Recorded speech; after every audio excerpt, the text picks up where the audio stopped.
Hi guys, Figure-Boi here, back with a quick showcase of the Doctor Strange 2 steelbook. So yeah, this is the first steelbook, Blu-ray steelbook I actually own. The only steelbook I actually have prior to this is for Super Mario 3D World and Bowser's Fury or whatever. So yeah, I mean, this costs 35 quid for his Zavi, but quite expensive. But as long as I don't make a big thing out of buying steelbooks on a daily basis, or at least trying to find them, for cheaper prices, it should be alright. So I know Doctor Strange 2 is not exactly like the best Marvel film in recent years, but there's a certain reason I wanted the steelbook, and and that was one of the and she was one of the reasons I was looking so much to this film last year, because it did come out in May last year, didn't it? This film is supposed to serve as a follow-up to WandaVision, except that it doesn't really. It's awkward because the people working on this haven't actually, or at that point hadn't actually watched WandaVision. So there's this bit at the beginning where it's almost like, Strange, like that's, water under the bridge. And what I don't quite understand, that, on the farm, it's almost like, he's talking about, oh, you're going to own up, make up for those mistakes. Like, how is she making up for these mistakes? She's gone into, like, self-exile. It just doesn't, it's all a ton of, lunacy. This would have been a good film, to introduce, like, they could have introduced the older versions of, of her two sons, Wiccan and, oh, well, they might not have been able to do that because I don't think the X-Men are, they have Professor X in this film.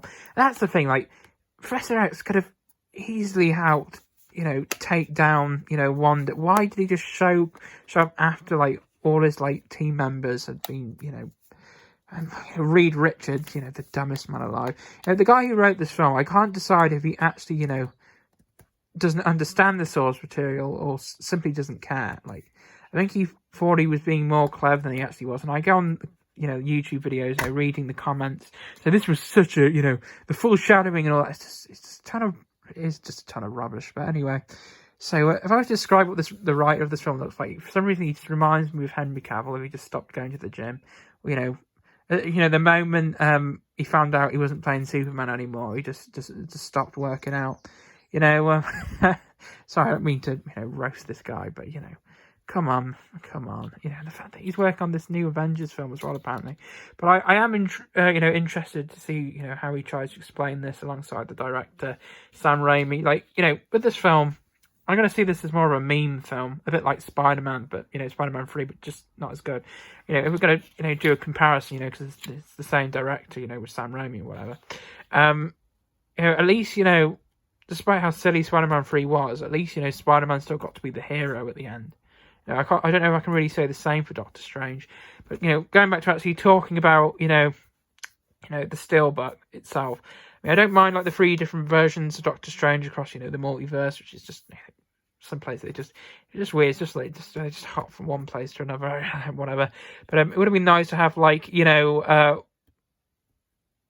Wanda when she was on the farm. Like, Wanda's, Scarlet Witch, and then Wanda, the possessed version. I'm still hoping to get a pop off, as soon as Game or, Funko Europe, get it in stock. But, there you go. There's the actual, so in the inside you've got the statue of my goddess herself, Elizabeth Olsen, as Wanda Maximoff. And then we have, this film should have been called Wanda Mom. And then we have, like, Strange from, like, the parallel universe, which that's another thing I don't quite understand. So this, in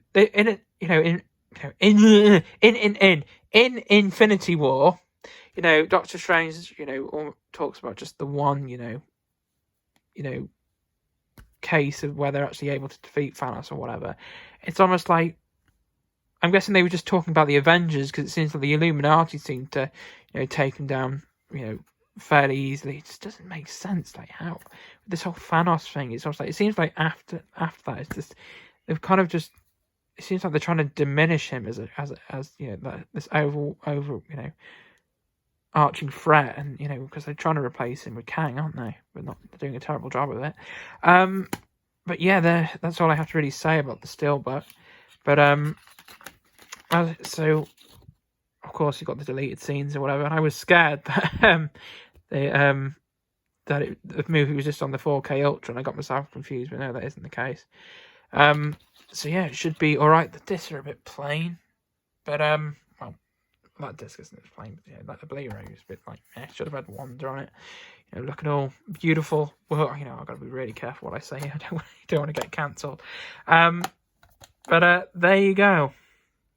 The acting, you know, with Benedict Cumberbatch, Elizabeth Olsen, and America Chavez, you know, wasn't as cringe as she could have been, and we had Christine Palmer as well to add to the mix. But yeah, I mean, the whole Mordo, is it Mordo? Well, that storyline was dropped. They had an evil version of him in this multiverse, but it didn't really properly, you know, link up with the last one. But yeah, there you go. I hope you enjoyed this quick showcase, and if there's anything I've missed, I'll be sure to probably leave it in the description of this video. And, you know, if you like this video, feel free to comment, you know, like, and I may do more of these videos in the future. Cheers, and you know, that's the point. I know how to end this. You know, groovy, if you get the reference.